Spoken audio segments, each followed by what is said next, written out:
Did you know that only a handful of Iowa's 99 counties are named after women? One of those is Louisa County in southeast Iowa. There are different stories about how it got its name.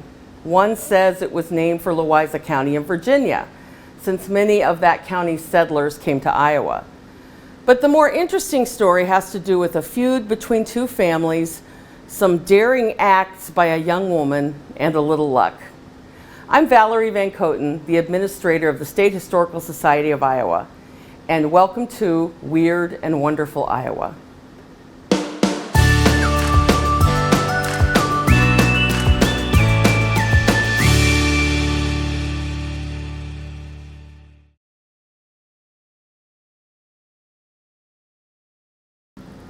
It's 1835 and Iowa won't become a state for another 11 years.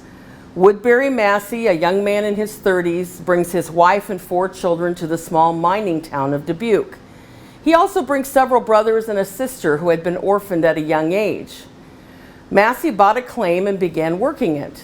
Soon after, a father and son by the name of Smith filed suit against Massey, claiming that they owned the land.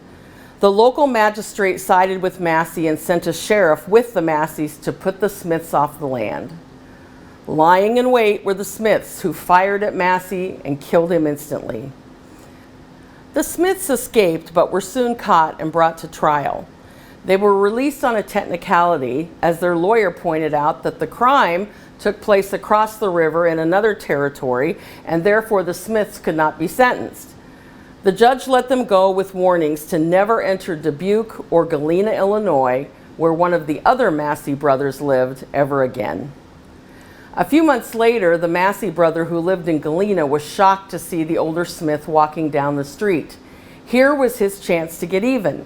He pulled his gun and shot Smith the father. The people of Galena, thinking Smith's death was a sort of blessing, did not arrest or try young Massey. If you're keeping track, that's 1 Massey dead, 1 Smith dead. But the story didn't end here. The younger Smith returned to Dubuque and, sitting in a local saloon, bragged that he was going to get those Massey boys. This news reached Louisa Massey, the young sister of the family.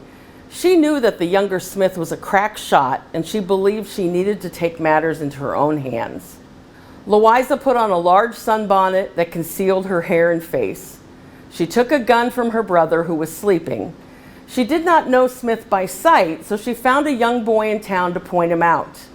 Smith was standing with some men in front of a general store, and the boy identified him to Louisa. She walked up to Smith and yelled, "If you are Smith, defend yourself!" When Smith made a motion to reach for his gun, Louisa squeezed the trigger and shot Smith in the heart. Luckily for him, he had a wallet stuffed full of papers in his breast pocket, and so the bullet didn't kill him. Louisa hightailed it out of there and spent the night with a local merchant's family. The next day, she traveled to Galena to live with family there. Later, she was married. And though she was technically a criminal on the run, no attempt was ever made to arrest her. In fact, most people were thrilled by her bravery. In 1836, the legislature of the Wisconsin Territory, in which Iowa was then included, named an eastern county Louisa in honor of the girl who had routed a murderer and saved the lives of her brothers. Well, most of them. It all started with the death of Woodbury Massey, who was buried in Dubuque's Linwood Cemetery. Join us again next time for another segment of Weird and Wonderful Iowa.